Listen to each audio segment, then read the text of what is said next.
So today we are going to be talking about candidate control and how we prepare and debrief candidates for interview. Now, as you know, this is the recruiting gym. On one hand, I'm running the class today, but equally questions are really important. I know we've got Catherine in the room, who's our sourcing expert, and soon to be very exciting news for the gym. We've got Lily, Kieran, Nathan, Daphne. So a lot of you I know, so please feel free to ask questions as and when we go on. Hey, Nathan. Hey, Catherine. So remember, the whole point of the gym is that we're able to share experiences and access the wisdom of the crowd, not just the coaches that exist day to day. So please feel free to post comments, situations, and circumstances of what we're looking to progress. So today we're looking at how do we prepare and interview candidates. Now, why is this so important? Well, part of you are probably going, duh, like it's when the candidate meets the client. And I know it's important, but you'd be amazed at the number of recruiters that see interview preparation as emailing the candidate an address and just making sure they know what time is there. There's a whole other world of preparation that you can do with your candidate and your client to try and manage and mitigate risk. Why do we want to do this? Well, the reality is that if we were selling computers, we would have 100% control of what our computer looked like, how it performed. And when we gave it to the client, we could control the unboxing experience to make sure that they had a great feeling about what they'd just bought. The challenge is for recruiters is that if there's three relationships in the recruitment process, you've got candidate with recruiter, you've got client with recruiter, but then you've got another set of relationships which you've got very little control over, the candidate meeting the client. And so just leaving that to chance is risky. Think of how hard you've had to work to find the client to give you the opportunity. Think of how hard you've worked to find candidates that are interested in this role. You've already invested sometimes £3,000, £4,000, £5,000 worth of time just to get to this point. And you might be asking, well, Alex, how do you get to that number? Well, I calculate everything I do on a daily rate, and so should you. And this is something I took from a friend when I was working a desk. Take your annual target, divide it by 240, and that's what your daily rate is. So if you've got a target of 120k a year, your daily rate is £500. So if you've spent 5 days on finding the candidate, getting the client, and arranging the interviews, you've already invested £2,500 worth of time in this opportunity. The question I ask to every recruiter is that if you've spent £2,500, would you, and the only way you're going to get that £2,500 back if that candidate does well at interview, would you prepare candidates tomorrow like you do today? And the answer normally is no. And that's where a lot of recruitment is really about the mindset. It's about how do you have a mindset where you're looking after the details and focusing on the details in order to make sure that you maximize the chance of every minute of effort on this side converting to $1 on that side. So let's first think about it. Well, what do we actually want from preparing candidates and preparing clients for interviews? And the first thing that we want is no surprises. There is no such thing as a good surprise in recruitment. Our goal through the preparation and the debrief stage is to make sure that the candidate is fully prepared for the situation that they're going to encounter with the client, and the client is fully prepared for the candidate that they're about to meet. Now, what does fully prepared actually mean? Well, it's about, is each of the candidates aware about the good and the bad things about that job? Keeping things secret doesn't work out. The candidate finds out in the end. Is each of the candidates aware of their good and bad points in the role, so they're aware of what they need to handle with the client? And so what we're going to do is we're going to go through the preparation cycle for a first interview, and then we're going to go through a debrief cycle for the second interview. And believe me, it's going to be more than just sending an email, but it will transform how you prepare and debrief your candidates. Because remember, no such thing as a good surprise. Anything that we think could go wrong, we need to be actively managing to give ourselves the best chance of performing.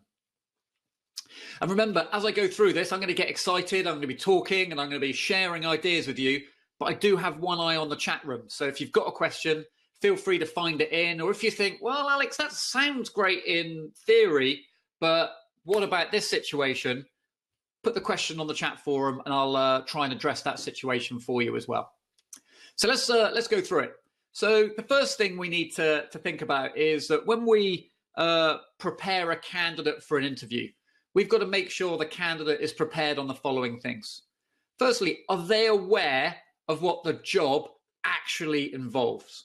This isn't have they had the job spec, but are they aware of what the day-to-day responsibilities of that role are? And more importantly, are they aware of the context of how that job fits in around the organization? Say, for example, you're hiring for a coder. Now, you might think they just sit and code. But how many other coders are there in their team? Who outside of the coding team do they actually deal with? What product owners do they deal with? What interactions do they have with the organizations? But you should also know, what are they looking to achieve in the first 3 months? What is the client looking for that candidate to solve? What problems are they looking for them to overcome and improve the performance in the team? If you don't have answers to these questions from when you took a job spec, you need to go and get these, because you want the candidate to go in and to be able to ask questions that specifically relate to the problems and challenges that they've won. So the first thing is, are they aware of what the job is? The second thing is that, are they aware of what the compensation for that role is? Now, I'm not saying 50 to 55. Are they aware of the number that you have given the client that they would want to accept?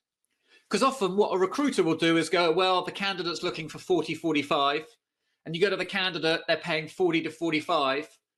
Guess what number the client's remembering? 40. What number's the candidate remembering? 45. So you can't have ranges. If you have a range, it needs to be the client expecting the candidate needs 45 and the candidate expecting that they are only going to be paid 41.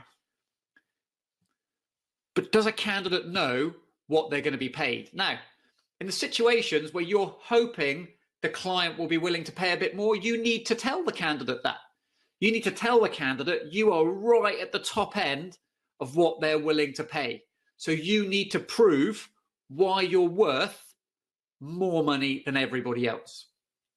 Tell me, Mr. Candidate, why do you think you're better than anyone else? So we've got the role confirmed. We've got the salary confirmed. The next part of the opportunity and the preparation of the candidate is to really start getting them to perform in the interview before they go in. So you do what I call the sell back. So I would ask questions like, so let's say, for example, Catherine's my candidate. I'd go, so Catherine, from what you've seen so far, tell me what you like about this opportunity. What are you excited about in this role? Remember, I'm wanting the candidate to tell me what's good about this role, not you tell the candidate. Because remember, when they're saying the words, they're recording this in their brain and it's preparing them for the interview, but also preparing them for the offer process as well. I might ask, based on what you've seen so far, what would your concerns or reservations be? Yeah, I'm asking a candidate what on paper doesn't look right. I might ask, what would you look to clarify in the interview process? And the reason being is that if you say this just in a very flat, nonplussed way, candidates will tell you the things in that job that means they're not going to take it. Now, you might be thinking, well, we don't want candidates talking about that. Well, yes, we do, because if they're thinking about it, we want to know about it. You know, so what doesn't look right about this role? What does look right about this role? From what you've heard so far, what questions might you want to ask about the development methodology? What are your thoughts on the company and what the company does? Especially in tech, and outside of tech, people are generally interested beyond the job that they're doing, and they want to be interested in the organization that they're going to be working for. Do you know why they like that company? It's okay if they're not that excited, but you need to know, because the next step of preparation is where we call the client. And we call the client and we go, hey, Miss Client, let's say, for example, say Alex. Say, hey, Alex, you're interviewing Catherine later on today. From what you've seen so far, what are you liking about Catherine's CV? We're finding out what the client sees. And then we're going to go, from what you've seen so far, where will you be looking to probe in more detail? Where will you be looking to challenge Catherine to check she can step up to the job? Now, in this situation, what we're doing is we're getting the client to say, this is why I don't think I'm going to hire Catherine. And now we've got something really exciting, but we'll get back to that in a minute. What I also asked the client is, what is the structure of the interview? What questions will you be looking to ask? Who else will be involved in the interview? Now, we may already have this, but what I'd also do is go, hey, Alex, Catherine does have a couple of concerns. And what she's really excited about is A, B, and C, but she's got a reservation about X and Y. Now, you might be thinking, why would I want my client to know why my candidate's not happy? Well, in most markets, clients are aware that they have to compete for candidates. And so I would say, as you're aware, John, it's a really competitive, sorry, as you're aware, Alex, it's a really competitive market out there, and the candidates are all having lots of calls. And so it's really important that you are proactive in addressing any of their concerns about the job and your opportunity, so you can talk through those. So irrespective of whether you want to recruit them or not, they're going to leave feeling like you're a place that they want to work. That's it. And then I do the second call for the candidate prep. And not many people do this. And that's when you call the candidate and you go, hey, Catherine, how you doing? Just want to let you know, I've just spoken to Alex. And Alex said that he was really looking forward to seeing you because of A, B, and C. But we're also talking about how your skill set compared with other candidates. And he would probably want to spend a bit more detail looking in this particular area of your experience. How do you feel about that? Where would you feel your strengths were in this experience? If Alex was to ask you this or that, what would you say? And now what I've done is I've begun to set the expectations. So when Catherine gets asked a question by Alex on an area that she probably knows is her weakness, she's going to be ready to respond. And that's sort of all there is to it. And I might, if I'm feeling super detailed, just call the client and say, I've just spoken to Catherine. She's still really excited about seeing you. But the candidates probably need 2 calls in that debrief stage. If I wanted to go belt and braces, I might ask the candidate, just tell me again why you like this role. Tell me again what the challenges are that you are excited about in this role. Tell me again why you're excited about what the company does. Remember, a lot of times everyone's really good at writing down reasons, but they're not very good at talking. And interviews are talking orientated. And so what you want is your candidates to be repeating things that they've already said in interview rather than making up answers right from the start. So we're about to move on to the debrief stage, but let me know if there's any questions or if there's any scenarios that you want to address in more detail. Okie dokie. So, hang on a minute. Yeah. So now we go to the debrief stage. Now, what we're wanting when we get to debrief stage is we're wanting the candidate to be excited. We want the client to be excited and we want it to be a done deal. But the likelihood is that the client and the candidate are going to have reservations. And so you may remember from one of our previous webinars when we looked at candidate risk and understanding what candidates do and don't want from their next role. You may remember that. I'm just going to share my screen. And so when we debrief with a candidate, we want to make sure that we are asking the candidate detailed questions about the role and how that actually compares with what they want. So when I'm debriefing a candidate, I will ask things like, how does it compare to your role today? Why is it better? Why is it worse? How does the progression compare between this job and the job that you're in at the moment? I've told you that we're going to put you forward on 42K. How does that feel? How does that sound? And it's really important that as we're going through the stage, the candidate continues to be clear on the offer number that you're giving them. Because what we're also going to be doing is confirming to the client, well, just so you know, Catherine's going to need 43. I'd normally tell the client they need a gram more than the candidate actually wants to sort of create a good feeling. What did you think about the company culture? How did you feel about the environment? Tell me what you think it would feel like to work there. Remember, what we're doing here is being very focused on understanding what the candidate likes and dislikes about the role. It's very unusual for a candidate to like everything. So you might ask them, how does Alex compare with your current manager, Frank? How does it compare? What are your thoughts? How did you find the journey to the interview? So remember, what we're looking to do here is what I call it's sort of the candidate sellback. And so what I'm now going to do is I'll go to the candidate after I've really found this all information. Is that so you're going to say, right, I've got to go and give feedback to the client. What do you want them to tell me? And I get the candidate to tell me about what they want to say. So I say, well, tell me why you tell me what you want to say to the client about why this is a good job for you. Tell me what you want the client to think about your concerns or reservations. But what I'm doing is I'm getting words from the candidate, because what we want, our inner brain, our dog brain, wants to go, you're up for it, you're up for it, you're up for it, you're going to love it, you're going to love it, you're going to love it. Where what you really want is to feel that you know why that candidate is or isn't right about this role. And so when I then go to the client, I'm able to debrief to the client and I'll say, Mr. Client, let me go through in detail the candidate's feedback. And I'd go, in fact, when I took the client's feedback, I would ask them what they think first. I'd go, so how did Catherine do? And I would ask the client similar questions that I asked Catherine. So I would ask questions such as, how well do you think they'd perform in the role today? What are your thoughts on how they'd progress into the role? What were your thoughts on them being worth X amount? Were they worth the 42? How well do you think they'd fit into the company culture and environment?